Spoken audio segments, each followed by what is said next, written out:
Aujourd'hui, départ tardif. Je sais pas comment on se débrouille à chaque fois, mais c'est quand même quelque chose. Pourtant on est debout depuis 7 h du mat mon gars.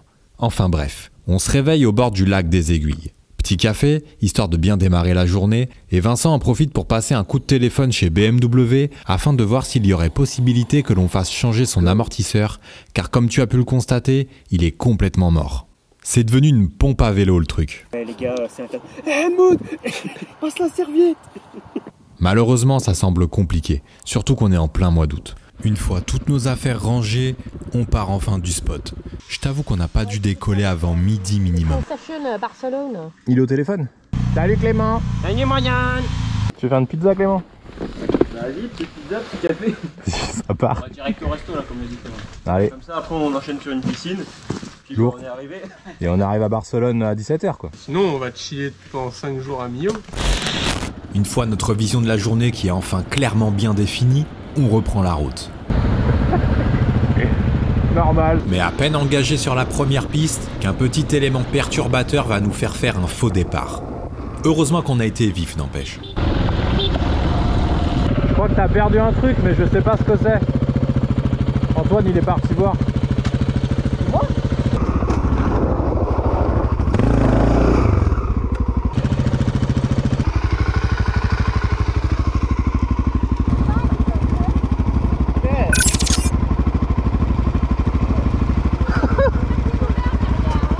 Quoi? Ta moto. Et elle roule sans clé? C'est les clés de ta moto là qui sont tombées. Les clés de ma moto.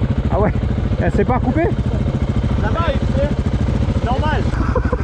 Et ça normalement c'est Brian qui fait ça. Putain, en fait il y a un nouveau moi, c'est trop bien. Je me disais bien que j'avais vu un truc tomber de la poche de Vincent. C'était ses clés de moto. Imagine le bail si personne ne s'en était rendu compte. On aurait eu l'air chouette sans clé au prochain démarrage du 1250 de Vincent.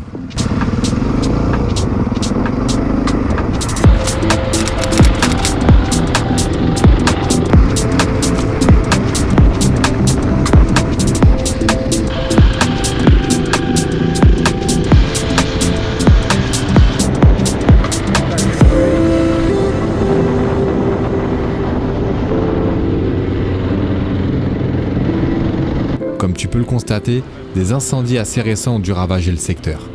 Triste spectacle, mais qui, je dois l'avouer, apporte parfois une certaine beauté à ce qui nous entoure. Attention, hein, je ne dis pas que j'aime voir le paysage en train de cramer, mais tu m'as compris.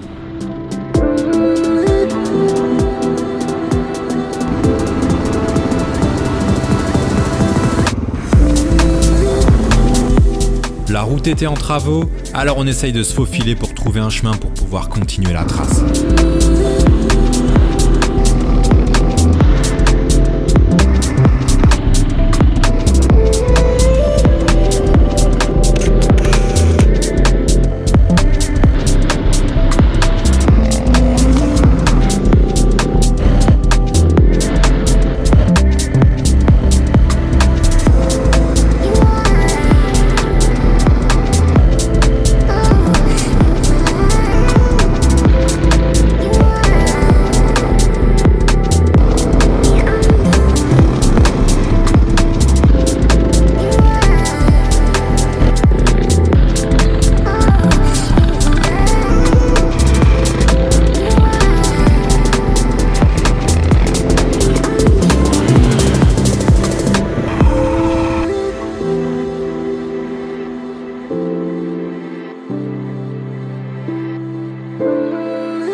Une fois arrivé en haut du spot, il est temps de redescendre afin de pouvoir récupérer une autre trace un petit peu plus loin.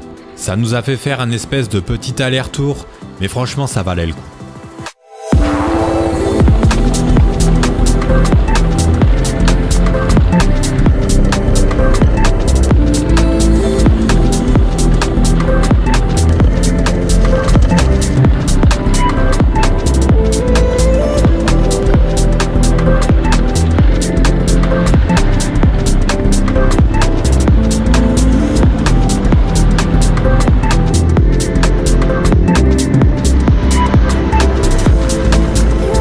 va maintenant attaquer une petite section où...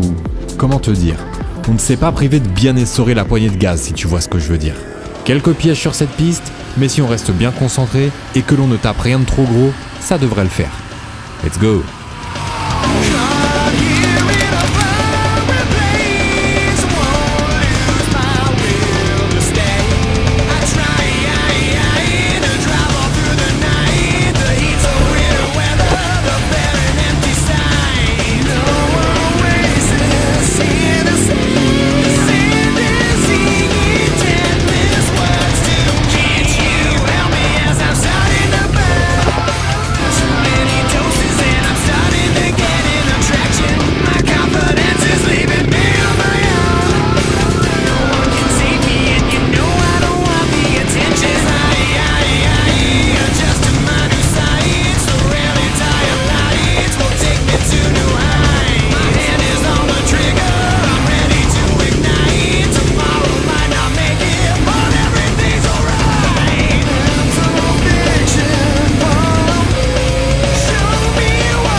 Tu m'as arrosé mon gars.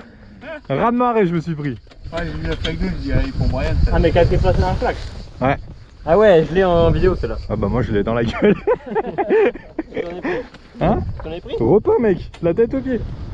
J'ai cru que ça t'avait pas touché. Ah t'es ouf. C'est bonheur, hein, ça roulait bien, c'était pas cool. Il y avait un télé sur la tête. Après avoir bien décompressé sur cette piste, on continue notre route. Une nouvelle section off-road nous attend un peu plus loin. On va voir ce que ça donne. Pour le moment, on a pas mal de chance. Toutes les traces sélectionnées en amont par Vincent et Steph sont vraiment propres et on a eu très peu de demi-tours à faire. On espère que ça va continuer ainsi.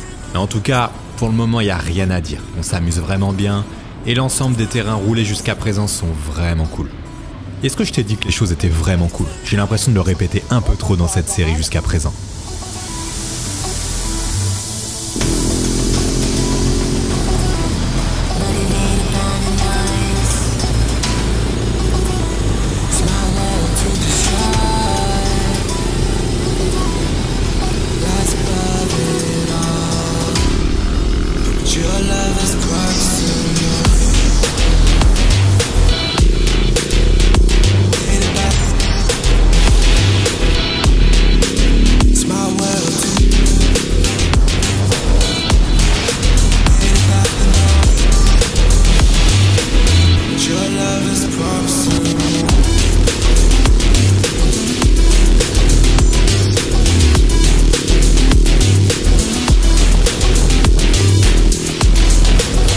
La petite partie sur route est terminée, on bifurque et on réattaque une nouvelle section off-road. C'est parti.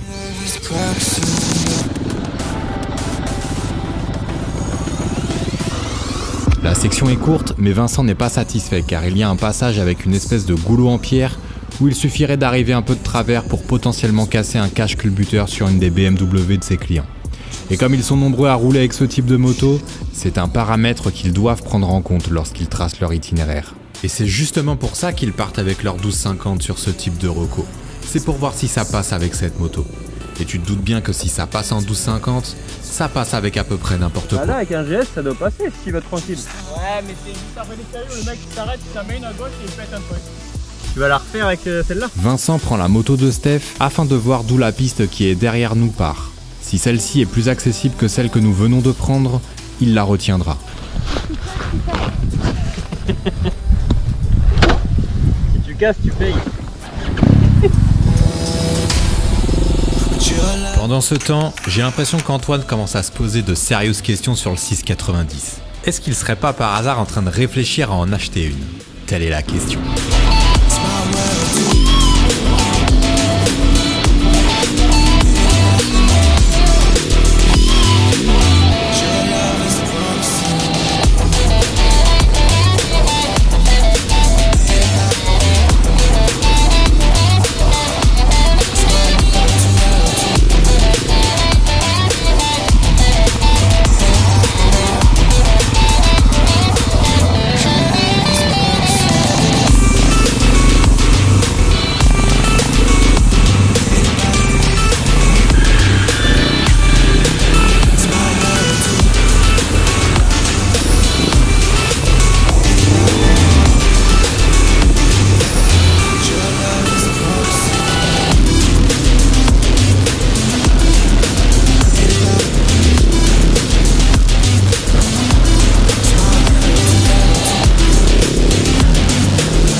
Il y a une montée impossible en face là. C'est là les man. C'est par là les clients non? Ça passe hein. Tu l'as fait? Je pense. Vas-y. Je me rends pas trop compte tu vois si c'est raide ou pas. Ah je pense. C'est raide quand même. Ouais ça monte hein. Après peut-être jusqu'au milieu tu vas t'arrêter aux 3/4 là-haut.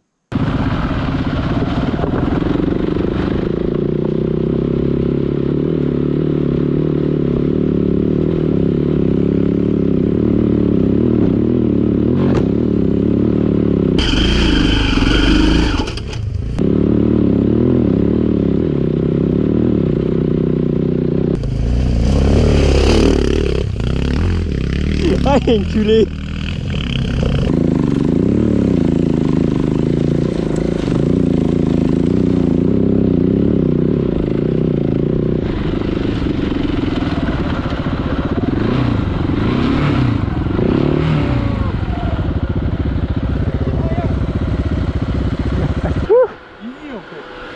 Ouais, elle est quand même un peu sport hein.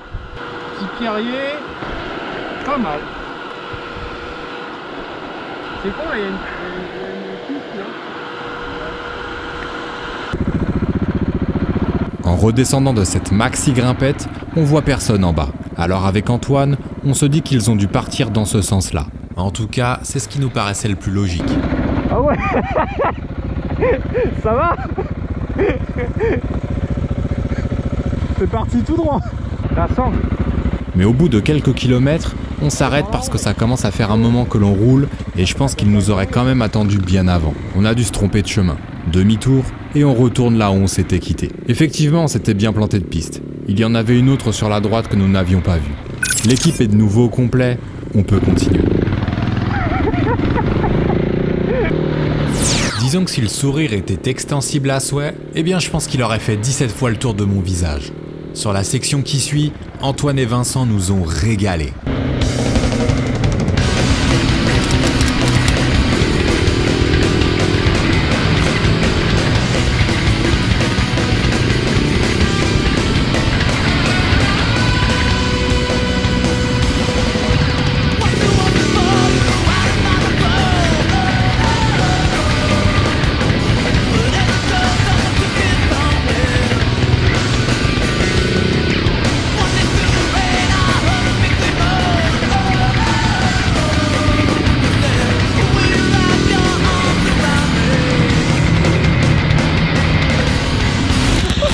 Comment t'as fait pour attraper ça? Moi je serais parti mais full. Déjà je suis parti en couille. Mais parce que t'es parti en couille, du coup ça m'a mis une alerte. Ah oui. Mais alors toi mon gars, je sais pas comment t'as fait pour attraper ça hein. J'avais failli me faucher toi. Quand? T'étais à droite, tu me dis passe à gauche. Et là tu te déportes. Mais non mais depuis tout à l'heure je dis passe, personne passe. Je voulais passer mais je pense qu'il fallait pas bouger. Ah bah, faut pas bouger, je vais où je peux. Ouais, fais gaffe, moi je prends toute la piste. Hein. Je passe à gauche, à droite. Pareil.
Comment elle est lourde! Ah, je croyais qu'il allait me sauter dessus! Je regardais ce qui peut arriver, il va me tomber dessus le mec! Elle est malade! Ah, je l'ai vu là! Quand je l'ai vu, il est froid, il y avait un petit tour de vie! Ah, ou quoi les gars? Elle est incroyable! Et des traces! Oh non, on exploitait bien la piste, ouais. Vincent et Antoine sont vraiment impressionnants à regarder à rouler. Moi, de toute façon, c'est simple. Je laisse passer direct Antoine devant pour qu'il suive Vincent, et moi derrière, je me régale. Et c'est hyper formateur. Ça permet de voir comment est-ce qu'il s'engage sur tel ou tel virage, et donc de comprendre beaucoup de choses en très peu de temps. Comme par exemple la vitesse, les placements, la remise des gaz, l'utilisation de la piste et bien d'autres choses encore. Ça s'arrête plus. De ouf. Ouais, c'est clair. C'est comme ça, non? Il voulait pas que ça se défonce, tu vois. Là, c'était la limite. Oui. Et donc, du coup, j'arrivais à prendre de la vitesse un peu. C'était bon. C'était pas trop défoncé. Je voyais que ça te secouait pas trop, que t'arrivais à temporiser. Comment t'apprends de ouf dans cette piste, je trouve. Tu sais, plus t'avances, plus t'as des trucs dans tous les sens. Plus tu te chauffes en fait, tu vois. Tu fais toujours plus. Ah ouais, non, mais elle est. Mon niveau est loin derrière le leur. Mais plutôt que d'être frustré, je me dis « Ok, t'es loin d'avoir leur niveau, mais t'as la chance de justement pouvoir rouler avec des gens qui ont un bien meilleur niveau que toi. Donc concentre-toi, analyse et apprends. » C'est exactement ce qui se passe dans ma tête, et de toute façon, pour moi, il n'y a que comme ça qu'on peut progresser.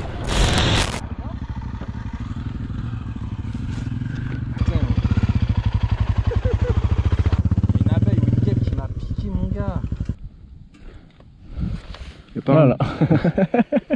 Y'a pas un dard planté ou un truc là? Non mais y'a rien. Putain, j'ai l'impression d'avoir 3 visages là. Ouais, qu'il y a rien du tout.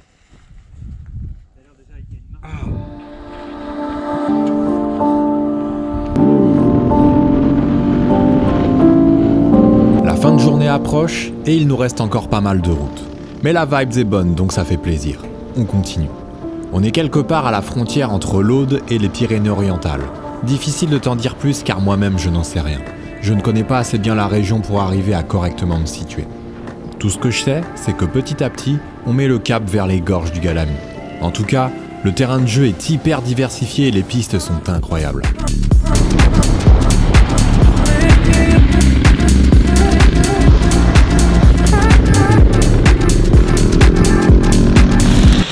Ok les gars, ça attend même pas Black Market, ça part comme ça. Pas de problème. Je vais vous montrer c'est quoi un pilote. Partez devant.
Et j'ai cru que c'était foutu là.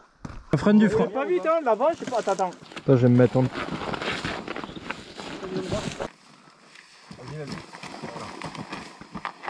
Ah ouais, t'aurais Oh, pu... mec. Oh, ce stress. ouvert J'ai une perdu nouvelle la piste, roue là. avant, je sais pas, la roue avant, j'ai les deux roues qui ont glissé là à l'arrière. Mec, je crois que j'allais sauter là. Oh, cette frayeur. C'est beau ici, hein. Bah ouais, hein. Et je suis en réserve. Vincent a eu chaud sur ce coup-là. Comme quoi parfois, même en allant pas très vite, il peut se passer des trucs de ouf.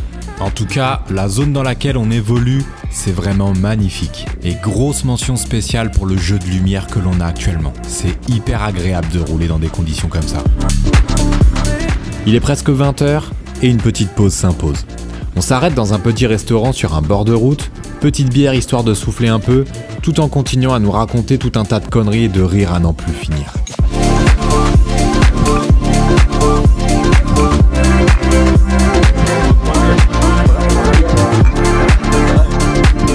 Le soleil se couche petit à petit, on doit maintenant se remettre en route et trouver un spot où dormir pour ce soir. Mais avant, on va traverser les fameuses gorges du Galami.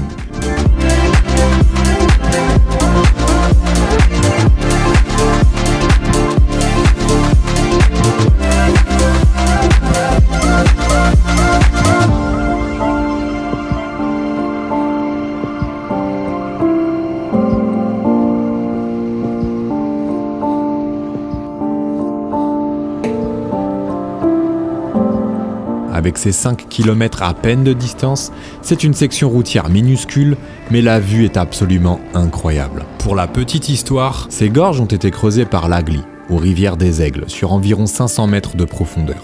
L'Agly est un petit fleuve côtier qui prend sa source 10 km en amont des gorges et coule au fond de ces dernières dans le sens nord-sud. Paradoxalement, il faut savoir que le creusement originel des gorges de Galamu a commencé dans le sens sud-nord. Cette inversion indique que le massif a basculé tardivement vers le sud.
C'est dingue, t'as vu, c'est taré hein. C'est beau, hein.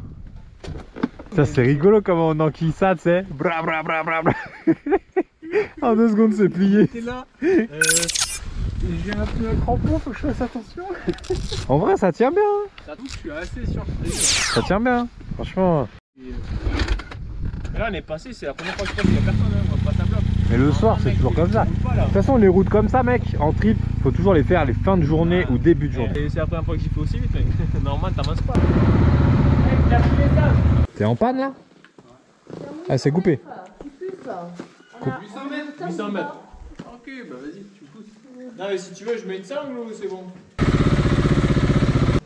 d'ailleurs, c'est chier là. C'est pas con. Un peu de gasoil là-dedans. Kérosène. Regarde, je vais démarrer.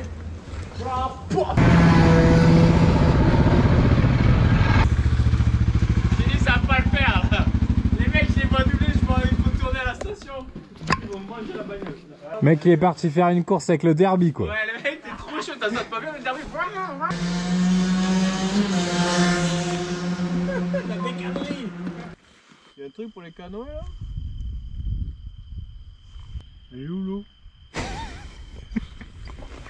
La nuit tombe et nous devons encore trouver un endroit où dormir cette nuit. On galérera un peu, mais on finira par trouver un super spot avec un point d'eau ainsi qu'une table. Lourd! Tu l'as imaginé ou pas? Hein? Tu l'as imaginé ou pas le passage je tombe dans l'eau? Même pas!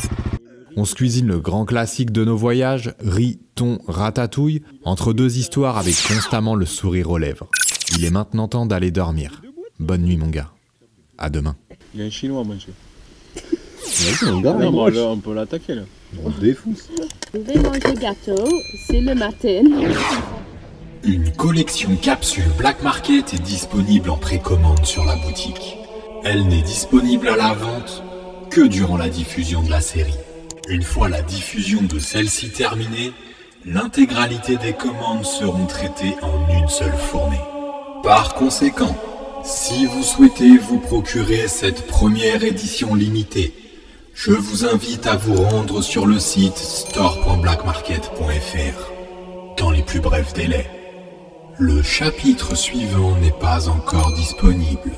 Merci de revenir plus tard. En attendant, je vous invite à vous abonner à cette chaîne YouTube, mais aussi à venir nous suivre sur Instagram. Easy.